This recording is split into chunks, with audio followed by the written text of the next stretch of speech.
A farewell party for Graham. It's Monday, February 10th, 2014, 11:13 p.m. I have been sitting here in hospice with my grandma for days now, eating dinner and laughing and listening to music with my lioness mother, my mensch of a stepfather, my sweet cousin, my lovely aunt and uncle. We are here all day, and occasionally people go to work for a couple hours, but at no minute is my grandma left alone. We all have a hard time leaving her because we know the end is soon, but I am an extremist. I could not leave last night, and I will not leave tonight. I think that is how my 93-year-old best friend would want it. In 12 days, I will turn 36. I have no children and no partner, just my grandma, the rest of my family, and my friends. I cannot think of a greater responsibility than loving my grandma until her very last breath. She would not want us to mourn over her. She would not want us to stare at her or cry next to her, and she definitely would not want to be a bother. She is not a bother. I kiss her cheek and tell her I love her. She is cold to the touch now. People say that you are born by yourself and that you die by yourself, but she was born with Minnie, her mother, and she will die with me. She will not be alone. I refuse to leave until it is time. This is the only way I could do it. This is for her and for me, for my clarity and understanding of life and death in the abstract, and for me in a specific way, for closure of my grandma's life and death, and to reconcile my 36-year-long existential confusion. The idea of dying in your sleep has always troubled me. I guess it's a nice thing to say for other people, to put their minds at ease, to believe their loved ones did not suffer. But really, listening to someone die is not that nice. Her sounds of farewell have not yet begun, but when they do, it's almost impossible to hear anyone else or have a conversation with anyone. I can still hear the sounds today. There is a throat gargle that becomes louder and harder to ignore as the time goes by. I call it dying at fortissimo. The nurses refer to it as the death rattle. Sue, the nurse with the soothing voice, just came to check on my grandma. I think she made an extra visit to the room to check on me, not my grandma. My grandma does not need anything in the middle of the night. She is not talking, nor eating, nor drinking. Her needs are minimal. My needs are unreasonable. I need her to not be 24 hours away from dying. I need her to live as long as I do. I need her to be my treasured ally always. I need her to go to breakfast with me every Saturday. I need her to go to the movies. I need her salmon patties and Jewish spaghetti. That's not even a thing. I just need her to say, "How's my Bethy?" once a week for the rest of my life. I would love to reread Studs Terkel's book, Will the Circle Be Unbroken? Reflections on Death, Rebirth, and a Hunger for a Faith. He wrote accounts of personal experiences of life and death, thoughts and actions surrounding it. He included a variety of lives and stories, different professions, different religions, with a God, without a God, in a mansion, in a shanty town, in the desert, on the beach. I need to ask Studs some questions, like whether he knew of this death rattle. Had he heard the sound that some people make when the curtains close, their idiosyncratic tone, their effervescence and reverberation at the end of life? Imagine an old record playing on a gramophone. With volume on high, the scratchy sound of the needle would capture the crackle and rhythm of a dying person's breath. I am in the reclining chair to the left of Graham. To her right is an uncomfortable couch not meant for sleeping. I tried last night. It has been 2 hours since the beginning of this intense death noise, but it is now a part of the sound in the room. If it stopped, it would be unsettling, just as distressing as when the tumult began. The TV is on, but the volume is low. Being with her means listening to her. I have sat in this room for 5 days, all day, every day, and not felt a single breeze. There's no visible ventilation either, but there is now wind blowing in the room. The garbage bag is clamorously crinkling. I do not understand how or why. The air has been stale, and it has been hot in here, even near the cold window with the shades up. Checking the thermostat now. It's after midnight and Graham's still kicking. The nurse came in and changed her diaper, moved her, turned her. She explained to me that this new intermittent sound in between the rattle should not be mistaken for pain moaning. She says this unfamiliar wail is a soothing mechanism for the patient. It is hard for a layperson to discern grief grumbles from grounding groans. Another nurse walked in during our conversation to tell me that all of my grandmas comment on her hair. She does have so much hair, coiffed to perfection, even on her last night. The nurse said, most women in here don't have such lovely hair. She's such a lady. I said, she will be a lady until the end. Another nurse in the hallway of this silent floor overheard our conversation and came in to tell me that Graham was funny. They also said that without warning, Graham would start counting and yell, go, go, come on, 8, let's go, 8. I know she is at the horse track. Graham and her friends, the Lipschitz, the Klessmans, the Melshankers, went to Arlington Racetrack for as long as I can remember.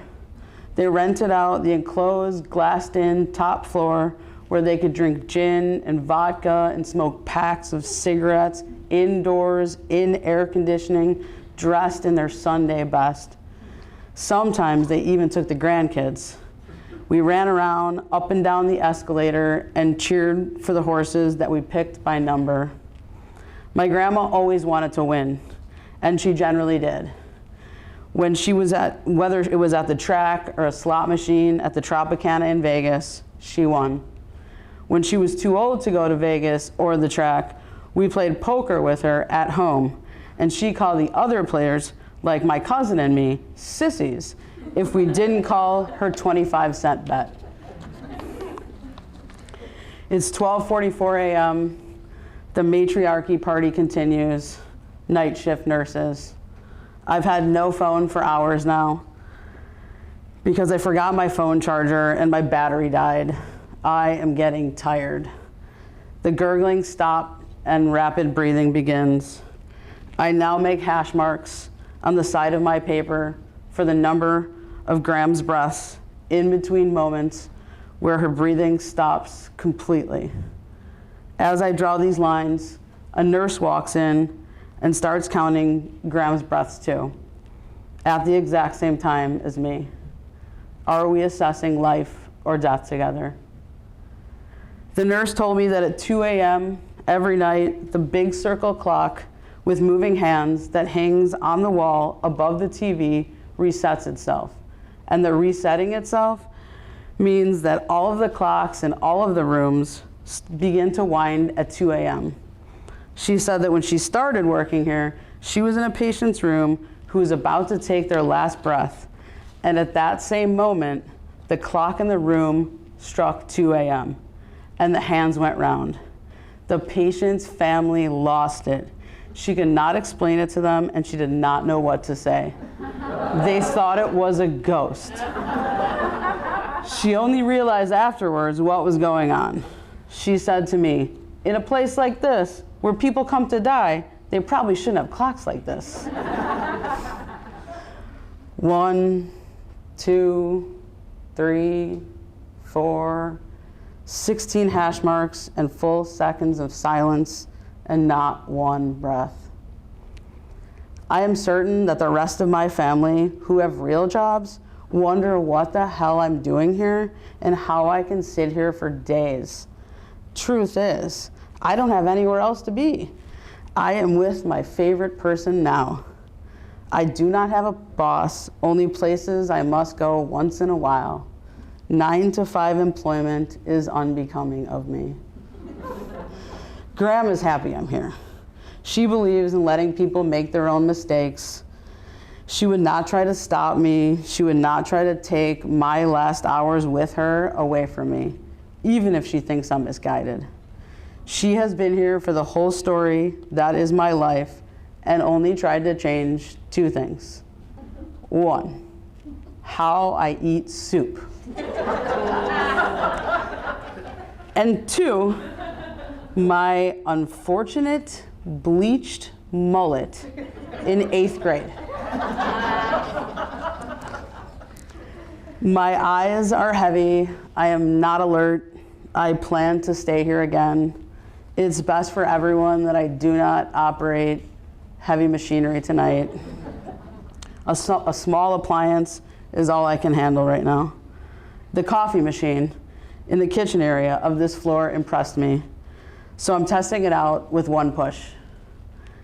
I'm drinking 3 shots of espresso with a spoonful of sugar and a little creamer, which I don't even like in my coffee, and 10 milligrams of Pepsid to resolve my acid reflux.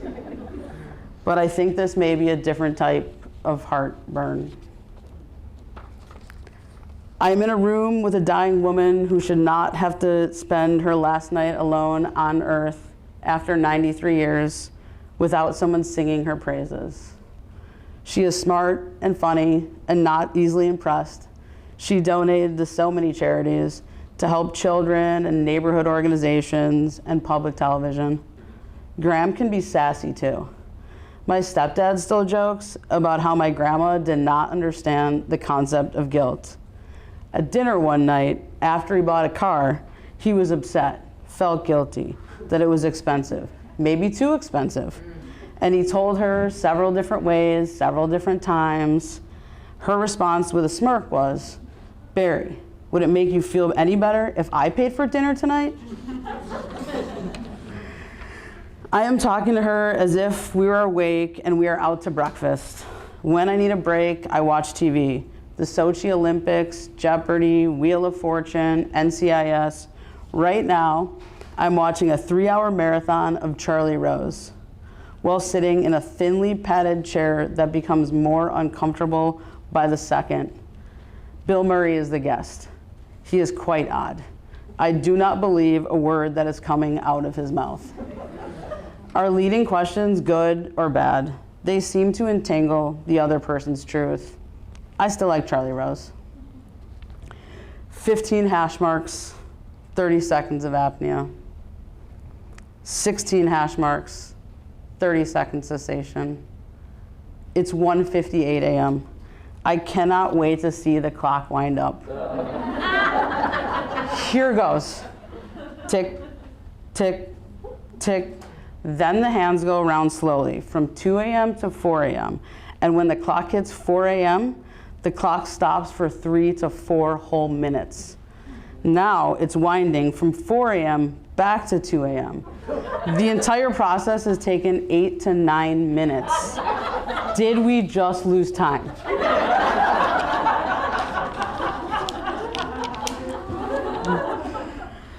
I change the channel and land on a commercial advertising a giant life-size teddy bear for Valentine's Day with a woman wearing a tiny, slinky red dress that may be lingerie. It looks more like a commercial for a romantic getaway at Sybaris. The next commercial is for farmersonly.com, a dating website. The tagline is "City folk just don't get it." If Graham were awake, she'd tell me to turn on PBS for a British mystery or musical theater. Not because the commercials are too risque for her. She introduced me to David Lynch's Blue Velvet. 22 hash marks, 20-second breathing break. I will not be at peace until she is, but I might take a quick nap now. It's 7:45 a.m. My mom is back. The rest of the inner circle saunters in. I am not talking much. 12:10 p.m. The nurses ask us to leave the room. It is time. I kiss her kepi goodbye. I am leaving now. Will I be able to find my way home?